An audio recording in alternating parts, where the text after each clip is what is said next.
അല്ല നമ്മുടെ കൂടെയുണ്ടല്ലോ. ലാ തഹ്സൻ ഇന്നല്ലാഹ മഅന. അല്ലാഹു നമുക്ക് ഈമാൻ നൽകുമാറാകട്ടെ. അതുകൊണ്ട് സഹോദര, മുസ്ലിമാണോ, ഈമാനുണ്ടോ, അല്ലാഹയെ വിശ്വാസമുണ്ടോ, അല്ല മതി നിനക്ക്. അല്ല നിന്റെ കൂടെയുണ്ട്. ആരൊക്കെ എന്തൊക്കെ ചെയ്താലും അല്ല നമ്മുടെ കൂടെയുണ്ടെങ്കിൽ നിനക്ക് ഇത്ര പേടി എന്താ മനുഷ്യൻ? ഞാൻ അതാ ചിന്തിക്കണേ. നമ്മൾ എന്തിനാ ഇങ്ങനെ പേടിക്കണേ? ജനിച്ചപ്പോ തന്നെ മയ്യത്ത് നിസ്കാരത്തിന് ബാങ്ക് വിളിക്കുവോ? മയ്യത്ത് നിസ്കാരത്തിന് ബാങ്ക് ഇഖാമത്തും വിളിക്കാറുണ്ടോ? ഇല്ല. നീ ജനിച്ചപ്പോ തന്നെ അത് വിളിച്ചു വെച്ചിരിക്കുകയാണ്. പള്ളിയിൽ പോയി നിസ്കരിക്കുമ്പോ 5 നേരം ബാങ്കും കൊടുക്കും, ഇഖാമത്തും കൊടുക്കും.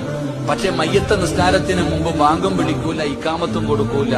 അതുള്ളത് നീ ജനിച്ചപ്പോ തന്നെ ഒരു ചെവിയിൽ ബാങ്ക്, അടുത്ത ചെവിയിൽ ഇഖാമത്ത്. കാരണം നീ മരിച്ച ഇത് വിളിക്കാൻ സമയമില്ല, കുളിപ്പിച്ചു കുടിച്ചിട്ടോണം. ഇതാ നമ്മുടെ ജീവിതം. ഇതാണ് നമ്മുടെ ജീവിതം. ഇങ്ങനെ നേർച്ചക്കോഴികളെ പോലെ നടക്കണം. നമുക്ക് എന്താ പേടി? അല്ലാഹു നമുക്ക് ഈമാൻ നൽകുമാറാകട്ടെ. ഇതിനാ പേടിക്കണേ? അല്ല നമ്മുടെ കൂടെയില്ലേ ചെറുപ്പക്കാരൻ? മോനെ, അല്ല കൂടെയുണ്ടെങ്കിൽ യാതൊരു ഭയവും വേണ്ട, ഒരു പേടിയും വേണ്ട. ജീവിതത്തിൽ ഇനി എന്തു വന്നാലും അല്ല മതി നമുക്ക്. അല്ലാഹു ഈമാൻ നൽകുമാറാകട്ടെ.